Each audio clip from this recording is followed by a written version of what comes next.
Think back 100 years. The Erie Canal runs through downtown Buffalo. The rise and fall of the steel industry in Erie County. The revitalization of an aging Rust Belt city.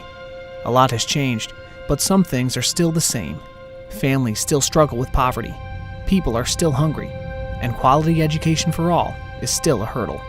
But despite these challenges, our community has always rallied together to make a difference. For 100 years, the United Way of Buffalo and Erie County has been committed to making this community the best place to live for everyone. This is our story.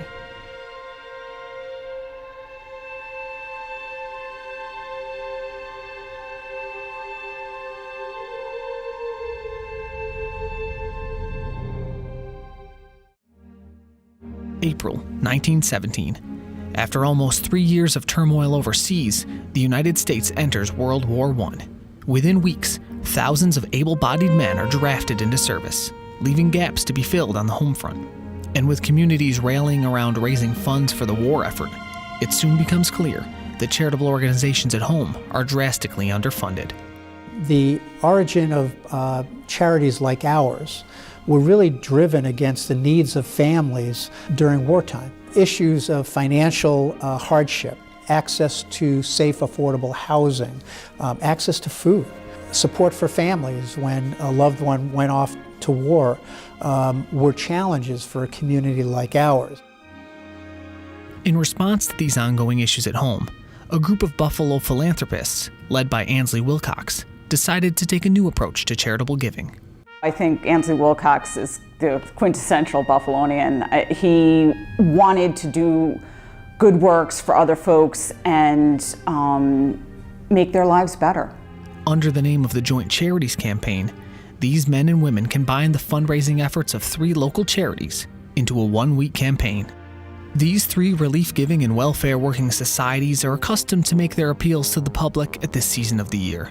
But in view of the number of appeals which have been presented lately, it has been thought better to consolidate these 3 into one. That was, I think, a very unique and forward-thinking idea that they were going to do better together than they would do alone. The initial goal for the 1-week campaign was $120,000, no small task for 1917. In that short period of time, the committee raised over $150,000, almost $3 million today. That tremendous success created a strong foundation for the rise of the modern United Way. Now called the Joint Charities and Community Fund, the committee launched a second campaign the following year. Soon, other charities joined the One Ask, and by 1921, Joint Charities supported 19 organizations. Eventually setting up a permanent residence on Pearl Street, Joint Charities hired its first full-time employee, Alice Williams, who would later go on to head fundraising efforts as our first official president. In just a few short years, a 1-week campaign to benefit 3 charities had blossomed into a full-fledged organization unlike any other. Thanks to Ansley Wilcox and dozens of other like-minded individuals, organized charitable giving had gained a strong momentum in Buffalo and Erie County, a momentum that would carry the giving spirit of our community into the next century. The first 10 years of the United Way experience was a very rapidly changing and dynamic time. And as a result, by 1927, there were already 25 charitable organizations that were receiving funding. Joint Charities was making an impact on the neediest members of our community, but soon, the largest economic recession in U.S. history would change the region forever. Remember, we didn't live in what we would call a welfare state today. We believed that charities should take care of everything, and if you have 5% of the population not working, I suppose that's possible. But when you're talking about upwards of 1/3 of the people in Buffalo not working, that's catastrophic. With thousands of people now in need of aid, Joint Charities needed new ways to raise funds. At the suggestion of labor unions, workers began contributing a small portion of each paycheck to the Joint Charities campaign. Clearly, organized labor saw the need to step up and support communities and support families, and to support the working individual that was a member of that institution. It allowed people to make small contributions on a weekly basis that added up to a substantial contribution by the end of the year. They may not have had $104, to give to the United Way at any one point in time, but they had $2 a week. Unable to maintain advertising costs, joint charities turned to other methods to spread the word. For every person who made a donation, we ought to give them a red feather and have them put it in their hat and demonstrate their charitable giving back to the community. We didn't know at the time that it would be such a highly successful way of not only recognizing the donor, but conveying the importance and encouragement for others to give as well. And it was such a successful campaign that it was for many, many years called the Red Feather Campaign. I think that Buffalo is in many regards a perfect ideal of a city that was able to help pull itself out of the Depression. You saw people in the community come together, but World War II is what got us out of the Depression. Like the very first joint charities campaign in 1917, wartime made the need for charitable donations even more important. And with the entire home front part of the war effort, helping the neediest members of our community became just as important as supplying the troops. In 1942, joint charities, now renamed the United War and Community Fund, once again joined forces with other charities to boost the impact of their work. The National War Fund became the focus of the joint charities work that was done, and it was symbolic in that it was during wartime. And as a result, people knew that if they were investing in this National War Fund, they were investing back in their community where people whose lives were being affected could have access to services that they maybe could not have had access to without these charitable gifts. As part of the War Fund in 1942, our campaign raised over $1 million for the first time. Thanks to the overwhelming amount of employment in the area, and in gratitude for the help that many had received during the Depression, more workers were now donating each month via payroll deduction. When you have a war that affects so many people, it captures the attention of those who want to give back and want to support their friends and neighbors. And this is one of the reasons why the campaign has grown and continues to grow year after year in support of the community. The Allies declared victory in 1945, finally ending a war that had overtaken the world for 6 long years. But now, the Community Fund faced an unforeseen challenge. How will the return of troops, coupled with the dwindling need for war manufacturing, affect Erie County? And will we be able to tackle the challenges that come with it? When the war ended, that's going to change the way that things are done in Buffalo. We had millions and millions and millions of people, men and women, in the military, and those people were coming home.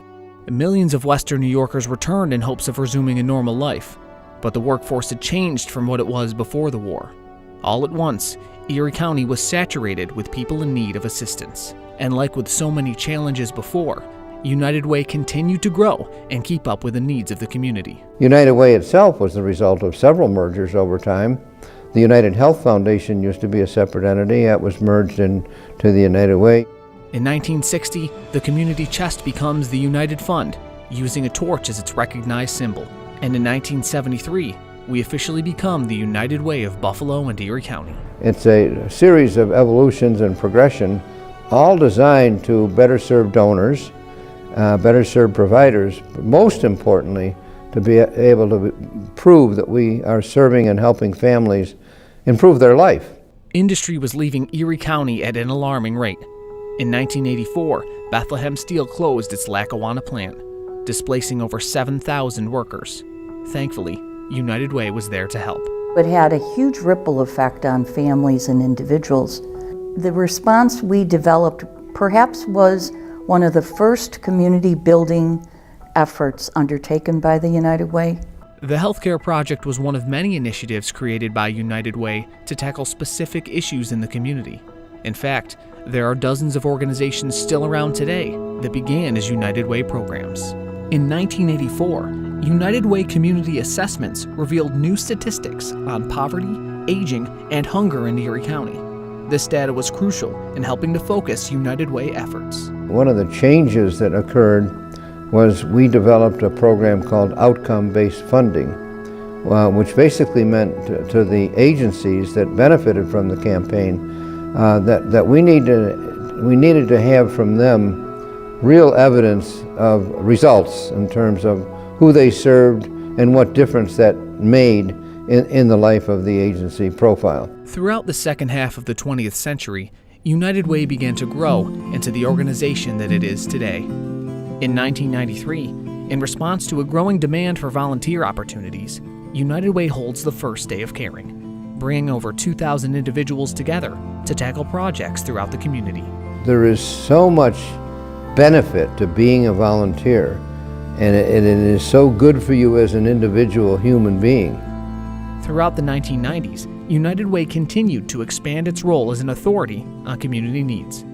In response to a New York State study on the well-being of children, United Way begins to fund programs aimed at childhood development. Success by 6 in 1993, the creation of the Family Resource Center and Child Advocacy Center in 1994, the establishment of Families Against Hunger in 1999, all United Way initiatives for helping children and families in need. So many of those programs wouldn't have been able to be created by one organization, but the power of convening and having institutions come together to solve problems is really at the core of the mission of the United Way. Through the turn of the century, their research continued, and in 2008, United Way realigns its focus on the areas of health, education, and income. In an effort to dig deeper into the most critical issues affecting our community, United Way began issuing a series of reports to inform residents of specific problems, why they occur, and what United Way is doing to solve them. Look at organizations like ours and many others in this charitable community, and you could see that organizations are still committed to maintaining a focus on the well-being of individuals and those most in need. Like our beginnings in 1917, we're still here to help our community. And thanks to the giving spirit of Erie County, we've been able to do that for 100 years. There's a spirit within the people in this community that want to help their neighbor. And I think that's very, very strong. You can see it in all walks of life and in all areas. It's really about the work we do. That's our legacy. Our legacy is the impact we make on a daily basis in the lives of people in this community. I think if some of the famous architects of charitable giving in this community back in 1917 were here today, what I would say to them is that their legacy lives on through the United Way. What we do every day as part of our mission is to bring resources back into the community to make the biggest difference in the world.